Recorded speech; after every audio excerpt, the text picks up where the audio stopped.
we've got probably as many people that are going to make it here in the room. So you have to excuse me, I've been fighting off a cold the last week. But thank you for coming this evening. My name is Jeff Stuck. I'm with Epcor Water. I'm one of many Epcor employees that are on the team that are out working as the interim managers of Johnson Utility, and we're working every day alongside the Johnson Utility staff, doing as much as we can, as fast as we can, to improve the service and reliability of the utility. Tonight we're putting on a town hall. This is our second town hall that we've put on. We held one about 4 months ago, and we plan on holding these periodically throughout the term of the interim manager agreement. Epcor, for those of you that are not aware, Epcor has a contract with the Corporation Commission to perform management services over Johnson Utilities for 3 years. And I'll get to a slide here that shows you exactly when that started. So you'll have an idea how long that's going to last. But as some general housekeeping issues, again, a town hall format. We have a number of people in the back of the room with Epcor and Johnson Utilities. Customer service people, engineering staff, operations staff, environmental and regulatory compliance staff. And we should be able to answer any questions that you have. I can't promise you that we will be, but I think we should be. In the event that we aren't, I hope that you'll understand we'd be happy to take down your question and your contact information. We will get the answer to your questions and get that information back to you as soon as we possibly can. But what we've found in doing and providing these updates, not only here, but in some of the other areas that Epcor has operations, is that the town hall setting, I will go through a presentation right now at a high level to talk to you about the things that have been going on over the last 6 months that Epcor's been serving as interim manager. And then at that point, I'll stop talking and would ask that anybody and everybody with questions, if you could make it to the back of the room where we can get you talking to the experts that can provide the answers for you. We found that that's an efficient way and respectful of everybody's time, allows for multiple questions to be asked at once, and gets information out to the people that are seeking it. So with that, let me start the presentation. Tonight, what I want to talk to you about is, sorry, I had my sheet upside down. Again, a recap of the past 6 months that Epcor has been working as interim manager at Johnson Utilities. Provide you information on the rate case. Johnson Utilities had filed a rate case prior to Epcor becoming the interim manager, and I want to give you all a status update on what's going on with that rate case. Provide you information on infrastructure and operations analysis that we've been completing and will continue to complete, both in terms of what infrastructure is needed and what operational changes and modifications are required in the utility to ensure reliable service to customers. Talk a little bit more specifically about what our 2019 priorities are, and then finally the next steps in the interim manager role that Epcor is fulfilling. So, just as background, in August of 2018, the Arizona Corporation Commission contracted with Epcor to conduct an engineering assessment of Johnson Utilities facilities. So this includes both water and wastewater facilities, and we were asked by the Corporation Commission staff to take a look at all the facilities, identify the current condition that they were in, identify capital improvements that would be necessary for the utility, both for providing service to existing customers and what would be needed for the utility with the growth that it is facing. Shortly after Epcor was contracted with the Corporation Commission staff to perform that assessment, we entered into a contract with the Corporation Commission staff to to fulfill this role that we are now engaged in, which is serving as the interim manager of Johnson Utilities. And so our Epcor's involvement began with being asked to put together an engineering assessment of the utility, and shortly after that, we were asked if we would step in and perform management and oversight responsibilities of the utility. And again, the term of that interim management agreement is 3 years.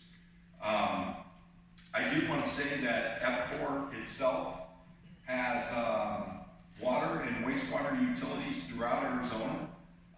Combined, we serve over 240,000 customer connections in water and wastewater throughout the West Valley, in Phoenix, in Bullhead City, in Lake Havasu City, in southern Arizona, in Tubac, in Fountain Hills. And then Epcor also provides water services in New Mexico and water services in Texas as well. So we have a pretty extensive staff, over 300 people, experts in engineering, water system operations, customer service, all facets involved with running water and wastewater utilities. So as we embarked on the role of interim manager, we brought this multifaceted team out to Johnson Utilities. And I can tell you myself, I'm one of several Epcor people that spend 100% of our time at Johnson Utilities, working to help run the utility, identify and execute improvements that are necessary in the utility to improve customer service, reliability, condition of the facilities themselves. But we're also, people like me that are out here 100% of the time are supported by many, many more of Epcor's resources that range from operational expertise to customer care expertise, engineering, water quality, environmental management, rates and regulatory experts, and public and government affairs staff. And so there's quite a large group of Epcor staff that are out involved in the Johnson Utilities interim management activities.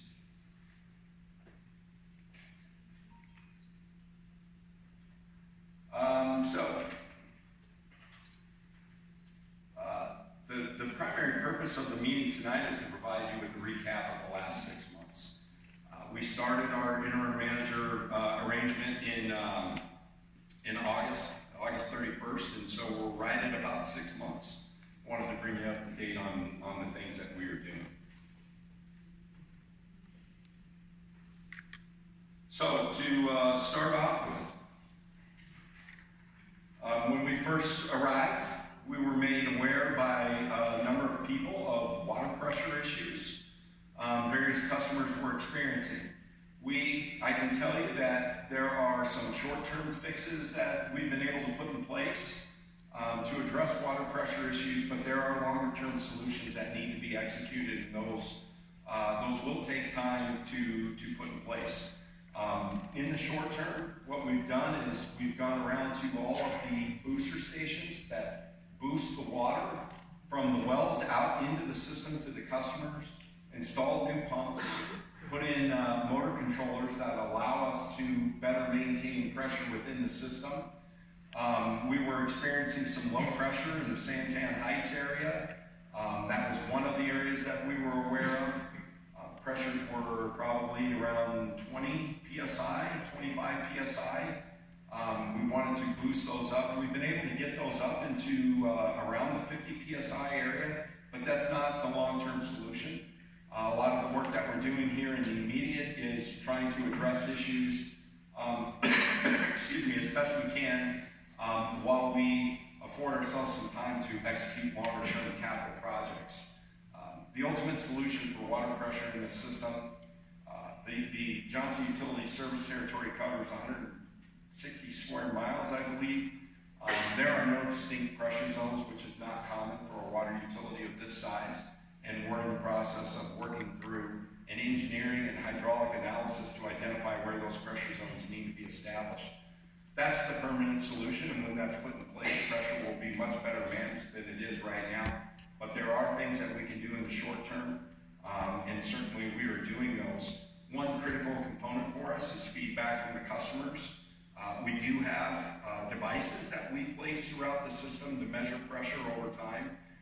But anybody that's experiencing pressure issues, one thing I would encourage you to do is call the Johnson Utilities Customer Service Group, report it along with your address so that we can investigate specifically what is going on. Backflow prevention was another one of the priorities that we had when we first arrived in the system. We wanted to implement a backflow prevention program. Backflow prevention is essentially, if you think of water moving through a pipe, and to visualize it best for me, I find if I think of a one-way door, if you go through the door and it closes behind you, you can't come back through it. That's what backflow prevention is. The water should move out into the system and out to the customers. It should not flow back into the system, and so there are specific mechanical devices that prevent that from happening. It is a program that's required of utilities of the size of Johnson Utilities, and so we've been looking very thoroughly at the backflow prevention program in Johnson Utilities. Backflow not only applies to potable water coming to your house, it also applies to wastewater. And when we're moving water through pipes from one location to the other, we want that water going through a one-way door. We don't want, when the pump shuts off, that water starts flowing backwards. That can create problems where we could experience sanitary sewer overflows, and I'll talk a little bit more about that here in just another couple slides. We are working on new water sources for the utility, and so availability of water is an issue in some particular areas of the utility, and I put up on this slide, interconnection with the town of Queen Creek, which is something we are very interested in doing, and we have been working as hard as we can with the town of Queen Creek to make such interconnect a reality. It's still a work in progress is what I can tell you, but I do want everybody in this room to know we are not relying solely and exclusively on that as a solution to bring more water into the system.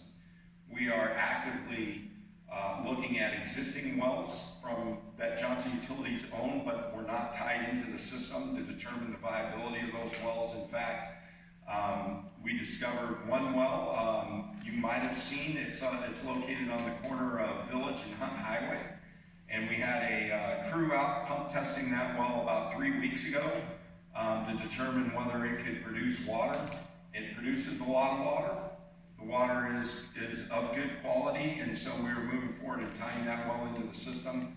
We are, as we speak, pump testing several other wells, and so in addition to an interconnection with the town of Queen Creek, we are aggressively pursuing additional water sources for Johnson Utilities itself that would not necessarily rely on another utility to meet the customer needs. And the final bullet I have on here is limits on new connections. And so several months ago, after we had started out as the interim manager and started wrapping our arms around what was going on and what the current condition of Johnson Utilities was, we realized, and I'm not telling you guys anything you don't know, this is a very high growth area. There are a lot of homes being built out here. And we understood that it was important for us to be able to ensure that the existing customers, there was adequate water for those existing customers and an adequate capability of the utility to treat the wastewater from those existing customers before new customers could be added to the system. As we analyzed the situation, we didn't feel that there needed to be a full stop on new connections being added to the system, but we did identify some specific areas of the system where it made sense to slow down the number of new connections for the time being until we were able to further our analysis of the water resources available for the existing customers and to support those future customers. And that is currently in place now. Our goal is to have that removed as quickly as we can. We don't want to stop anybody from being able to buy a new home or move into this community and help this community grow. but we need to ensure that it's being done in a responsible way that does not come at the cost of existing customers. Excuse me. Here is a map of the Johnson Utilities service territory. I meant to get with our person that helped me put this slide deck together because the heading's not exactly accurate. This is really a map of the service territory for Johnson Utilities, water and wastewater, and you can see through the shading where the water service territory is and where the wastewater service territory is. And if I can make sure that I can use this pointer, I'll try to keep the microphone close. Some of the areas where, as I just mentioned, the new connection restrictions are in place are right in this area, right here, as well as right around here.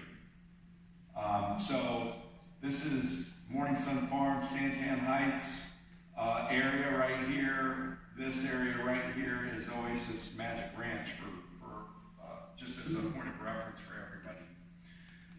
Again, it's not a full scale stop on, we're not saying nobody can connect to the system. We're just saying that it needs to be done in a managed fashion until we can ensure there are adequate water resources and wastewater treatment capacity for the existing customers, and that the facilities can be brought up to par to serve the future customers.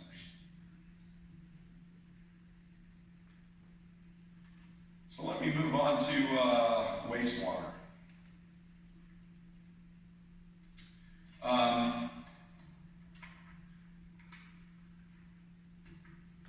We have, again, been looking very closely at the wastewater system as a whole. For a wastewater system, we have really kind of two big primary components to it. We have the treatment plants themselves, as you can imagine, a central location where wastewater goes and it's treated. And then we have a whole network of collection lines throughout the whole service territory that are collecting the wastewater from households and businesses and transporting it ultimately up to the wastewater treatment plants. Within that network of the collection lines, there are facilities that we call lift stations. And it's a pretty straightforward term. It's a place where wastewater is collected and distributed to, but the elevation of it needs to go up higher to allow the wastewater to continue to flow to the location you're trying to bring it to. And so what we do is we effectively lift up the wastewater that's collected at these particular locations and get it into the pipe so it can start flowing towards the treatment plants. There are 33 lift stations in Johnson Utilities. They're in various states of condition. Some are okay, some are not so good, and we are in the process of addressing and rebuilding those. One in particular that I've called out on this slide is what we refer to as a main yard lift station, and this is the lift station located at the Central Johnson Utilities office on 968 Highway. This lift station is requiring replacement of pumps, and this is really kind of a central lift station to the system. It collects a lot of wastewater from other lift stations and ultimately transports it down to the wastewater treatment plants. This has been one of our focuses, and I'll tell you, it's one of our focuses because, as I said, we became the interim manager on August 31st, and on September 1st, we started having a sanitary sewer overflow at this main yard lift station. So that's been a priority of ours to get that fixed and pumps that are designed properly installed. We also, almost immediately upon embarking on the interim manager role, were notified by Pinal County that we needed to relocate a force main along Hunt Highway. So a force main, and I try to catch myself so I don't get too technical with everybody, a force main is a line that transmits wastewater under pressure. So the wastewater is being pumped through that line under pressure. It's called a force main. We're forcing the water through the main, if you think about it that way. There was was a stretch of Hunt Highway that was being widened right in the Copper Basin area. I know you guys, anybody that's driven down Hunt Highway, you know there's been traffic restrictions and things of that nature. And so Johnson Utilities had a force main running right down the edge of the old Hunt Highway, and the county wanted that main relocated and moved off to the side of the road. And so within a couple of weeks of becoming the interim manager, we became aware of this project, and the schedule was quite aggressive by the county.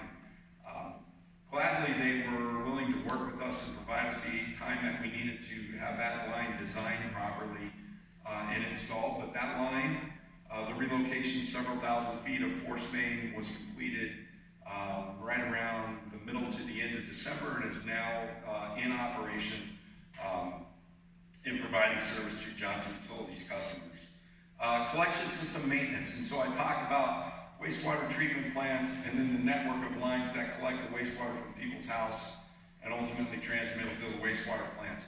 You can imagine there's a lot of debris that can build up in those lines.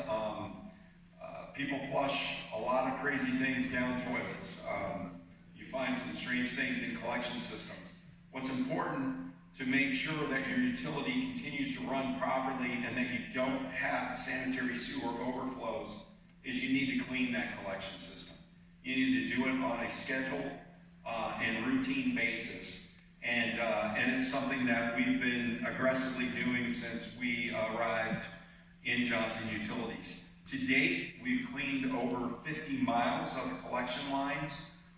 The way we do that is we bring in trucks with special devices that shoot a high velocity stream of water, and they pull any type of debris that may be sitting in those lines that could ultimately result in blockage down to a manhole, and then we pull a big truck that's a giant vacuum, and we suck that stuff out of the collection system, and that's the only way you can clean the collection systems. And so in the past, the Johnson Utilities staff were doing a lot of that high pressure, water pressure, moving things around within the collection system, but they didn't have the capability to suck it out with the big vacuum trucks. And so we've been able to do that.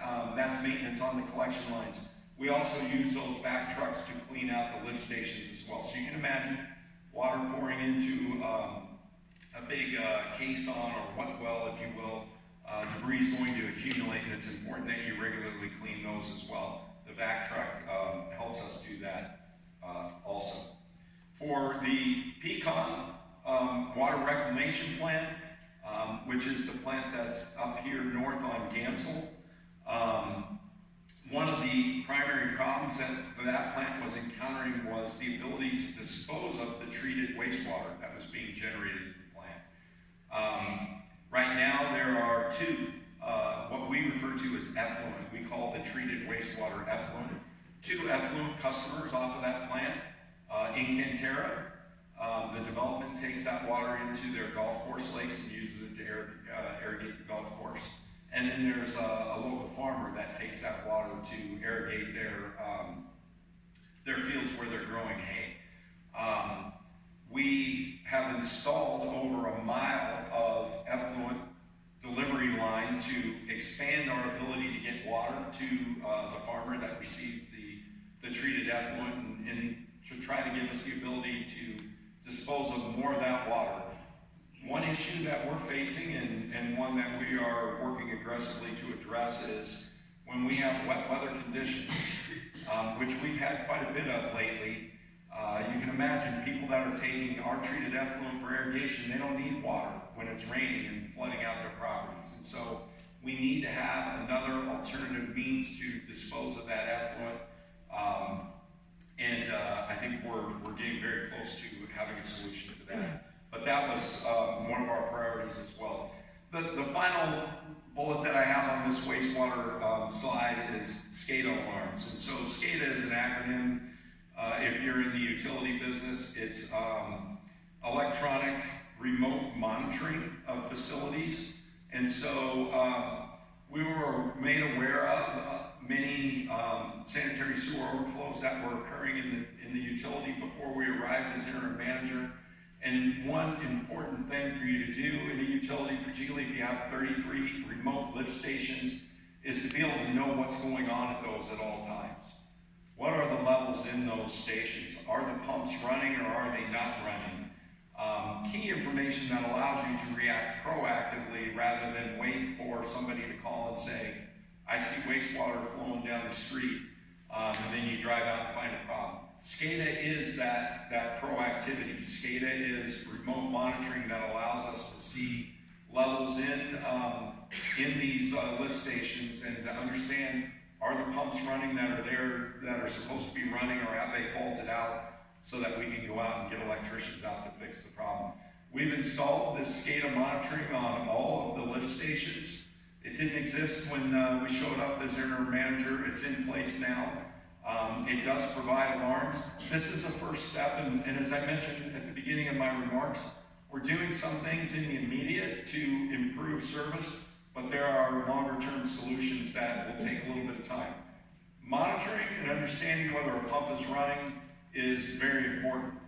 Better is to be able to shut pumps on and off, but that takes another level of control at the locations. And so we've installed the monitoring, and we scaled it so that it would be large enough for us to upgrade it so that we could actually control pumps and motors in the future, and we will be making those improvements.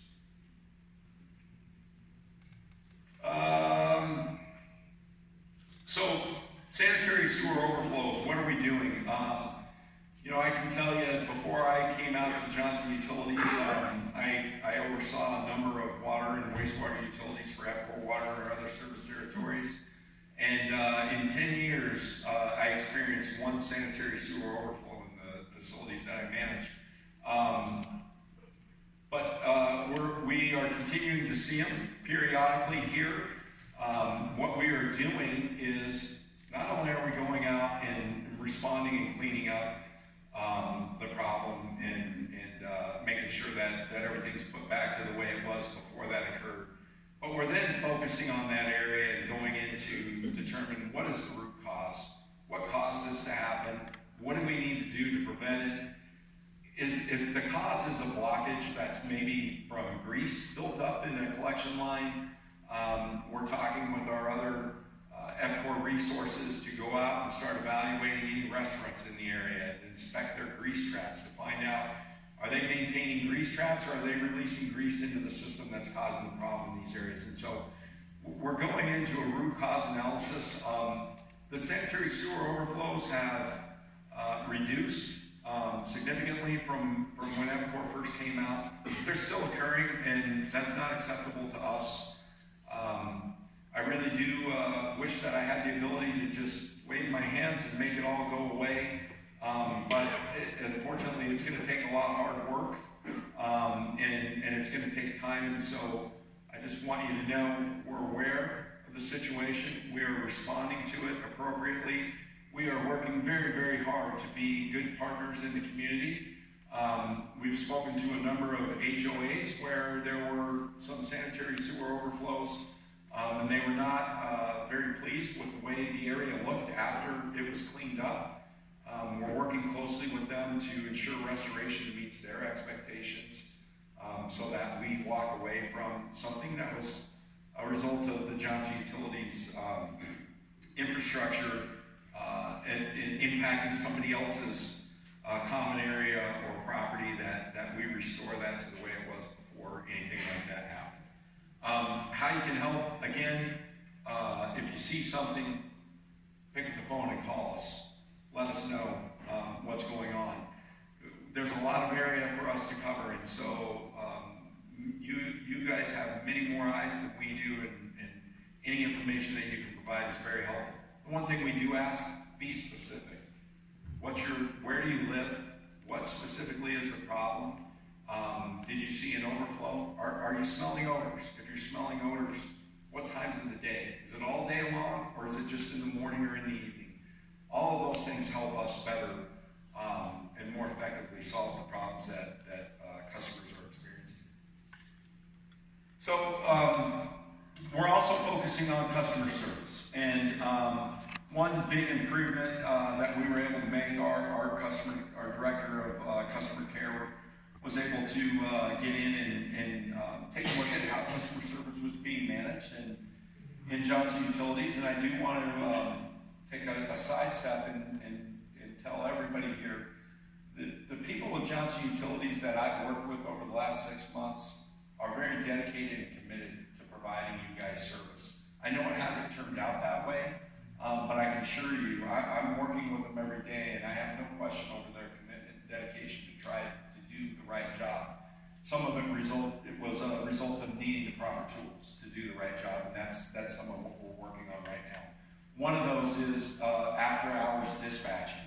So in the past, the Johnson Utilities customer service lines were manned during normal business hours, and after hours, the phones were forwarded to people that were supposed to be working on call.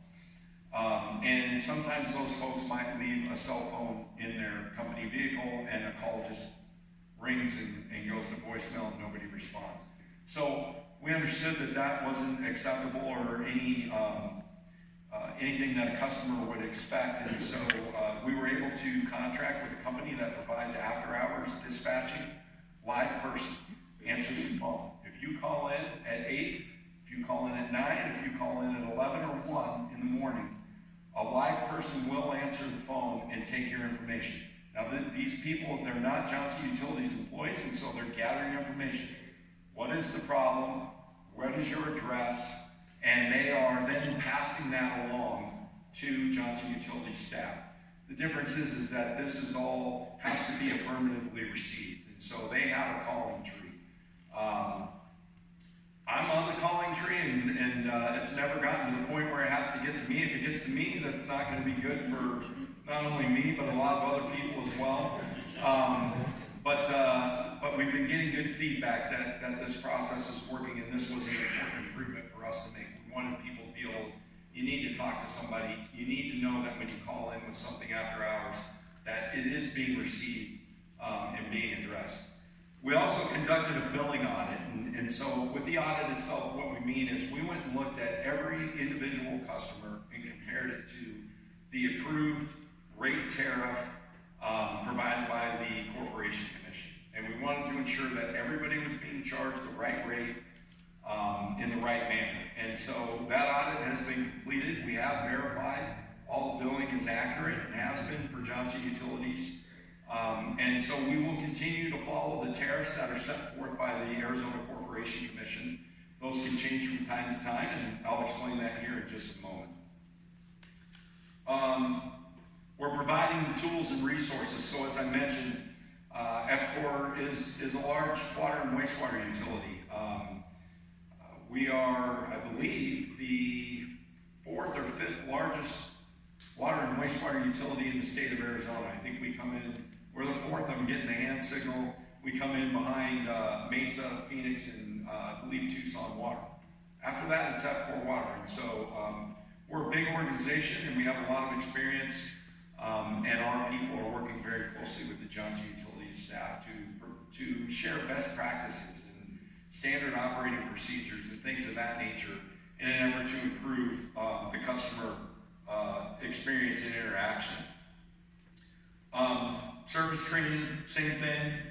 Train staff on how to execute service orders and interact with customers. You know, we did notice when we first came out to Johnson Utilities, it seemed like, I'm guessing about 20% of the staff had uniforms. We bought them all uniforms, so now anybody that works for Johnson Utility will be wearing a uniform with a patch that says they work for Johnson Utilities, so that customers know who they are. And then we've talked with and worked with them about how to interact with customers. We are bringing Epcor staff down that do that in our other areas to work side by side with them and provide that one-on-one training. We're searching continually for process improvements, and we're focusing on increasing our communication with you, the customer. We do put out a monthly update. It's a written update that goes out with customer bills. It's also posted on the Johnson Utilities website. And then, as I mentioned, our goal is to periodically hold these town hall sessions to come together and provide some more significant updates than we can fit in the monthly update. So let's talk a little bit about the rate case. As I mentioned in my opening remarks, Johnson Utilities had filed a rate case before Epcor became interim manager, and that was filed in December of 2017. Trying to see without my glasses. So you can see in the next bubble, that rate case was stayed by the Corporation Commission on March 1st of 2018. And so stayed, they just put it into kind of a perpetual pause mode down at the Corporation Commission, and it remained that way, and still is today. The next bubble shows you that Johnson Utilities requested that rate case be withdrawn, and that happened in January of this year. Epcor is in support of that rate case being withdrawn, as is the Arizona Corporation Commission staff. So in the administrative process that the Corporation Commission goes through, an administrative law judge hears what people are asking to be done, and they put together what's called a recommended opinion and order, and that goes to the 5 elected commissioners. So the last bubble that you see is an open meeting that will occur on March 12th. That is where the recommendation from Johnson Utilities, Epcor, and Corporation Commission staff will go to the 5 elected commissioners saying, we think this rate case should be withdrawn. This is the rate case that was filed in December of 2017. Now, we are suggesting that rate case be withdrawn because, as I mentioned, we're 6 months into our interim manager role, and we think that it would be more appropriate for us to have a little bit more time operating this system to get a better feeling for what truly are the costs to run the utility and what we are truly looking at in terms of capital investment over the years to come. So that's our goal, and that's what we're hopeful is going to happen on that March 12th meeting. So for the engineering assessment, we were contracted by the Corporation Commission in August to put together an engineering assessment. We delivered that report to the Corporation Commission on October 5th. It's been docketed on October 10th. A lot of terminology here, but the point of that is that this is now a public record and available for anybody to get. You can go to the Corporation Commission website. The thing that you need is you need to know when it was docketed, and then you can pull that information out. Extensive engineering assessment that we did over a 3-year time horizon. 3 years was no coincidence. We're the interim manager for 3 years. We put together a capital plan to address the needs of the utility over the term of that 3 years. And so we then moved on to the next steps, which was developing our capital investment program, identifying the priority projects, and this last bullet is very critical in my opinion, in conducting a comprehensive planning study. Comprehensive planning study is a look at the utility. What condition is it in now, and what are we looking at 10 years down the road for this utility? In terms of customers, where they're going to be located, where would we need new facilities, where would new water lines need to go in, where should pressure zones be established. All of that stuff is included in a comprehensive planning study, a master plan, if you will, for the utility, and that's what we're in the process of putting together. In fact, our schedule right now is, it's been aggressive, and we're looking to hopefully have something completed around September of this year. It's a very, very extensive process. Hydraulic modeling and analysis is involved in it, as well as population growth projections, and all of that type of demographic data that you need to gather. And so we set our goal to get it done within 1 year. We started this in September, and we are still right now on schedule to have that comprehensive planning study done. That will really become the roadmap for Johnson Utilities going forward, not only for the remainder of our interim manager period, but beyond that and into the future. Part of that engineering assessment for the 3 years, we identified $110.5 million in capital investment that's needed in the utility. And so we've broken that down by water and wastewater, And you can see of the 110, 42 is water and 68 million in wastewater. So there's a lot of investment that needs to be made in the facilities. Again, as I said, the facilities are in various states of condition. Some are in bad condition, some are in okay condition. There's a lot of work that needs to be done. So let me talk briefly about the 2019 priorities. As I said when I was talking about the water supply at the beginning of my remarks, our focus has been on water, and specifically water supply, and specifically ensuring that there's adequate water available for current existing customers of Johnson Utilities. So some of the projects that we're working on, the Santan 1 well, that's the well that I mentioned on the corner of Village and Hunt Highway, that we were able to pump test. We discovered that we should be able to get around 1,200 gallons a minute. For the layperson, 694 gallons a minute is 1 million gallons of water a day. So it's just short of additional 2 million gallons of water a day available for customers, and we're in the process of getting that well put in service. We are installing nitrate treatment. It's no secret that this service territory lies among a lot of agricultural area, and nitrates are found in water when you're around agricultural areas, and we're not escaping that reality. There are nitrate levels in wells, some that exceed the federal standard for nitrate in water, and you have a couple choices when you're confronted with that. You can either treat that water and render it safe to drink by removing the nitrate, or you need to abandon your source and find a new source of water. So we're in the process of putting in a treatment system, ion exchange. It is a low wasting treatment technology that will be very effective in treating nitrates, and construction on that project is ongoing right now. It's going to be located at the facility on Hunt Highway, the Johnson Utilities facility.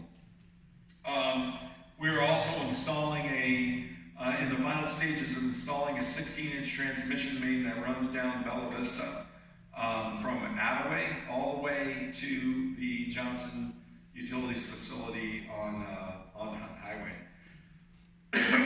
This main will allow us to bring a lot of water into that Hunt Highway facility where the ion exchange treatment facility is being built. So we will have the ability to treat water, bring it in from locations where it needs to be treated, and get it to a central location where it can be treated, as opposed to putting a bunch of different treatment systems around in various wells. Very hard to manage, operationally challenging, and not something that we were looking to do in this utility. The main yard and promenade plants, and so in the area of Morning Sun Farms, there's a new development going in, Fulton Homes. We're working very closely with them for them to build and construct new drinking water wells that will provide water to the system as new sources of supply.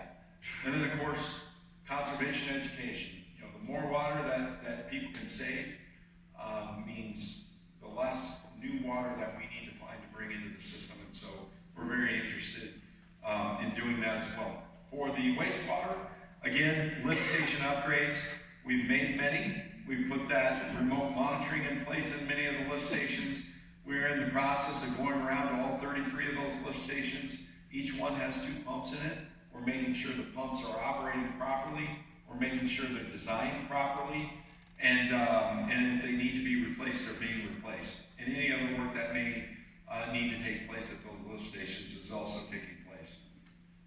We're looking at expanding the Pecan Water Reclamation Plant. Again, this is the plant that's on Gansel to the north part of the service territory. And we're looking at different ways that we might be able to expand the capacity of that plant. And then finally, we're making improvements at the Section 11 plant. The Section 11 plant is a plant that's scheduled to be closed. I think everybody in the room would agree if it could be closed today, we would all like to do that, but that's not the reality that we face right now. So the plan is to replace that plant with what we call a mechanical plant. a more advanced and sophisticated wastewater treatment plant than the Section 11 plant is, and to do that within the next 3 to 5 years. But in the meantime, the Section 11 plant needs to continue to operate and treat wastewater, and so we need to optimize that plant to make sure that it's operating properly, treating water effectively, and not creating a nuisance for the community that's surrounding it. And that is a big point of emphasis for us and priority that we're working on that. So with that, that is going to conclude my presentation. And again, as I said at the outset, we have a number of people from Epcor and Johnson Utilities with expertise in any particular facet that you might have any questions in. We will be happy to answer any questions that you have. Everybody will be located in the back of the room. I'll make my way back there, and I can be I guess a point of information. If you don't know who you need to ask for a question, you can come up and ask me, and I'll try to point you in the right direction. Again, our goal is to answer questions that you have. I can't promise you that we can answer all of them. We'll certainly do our best to do that, and if we can't, then we'll be happy to take those questions down and get back to you with the answers. So thank you. I appreciate your time.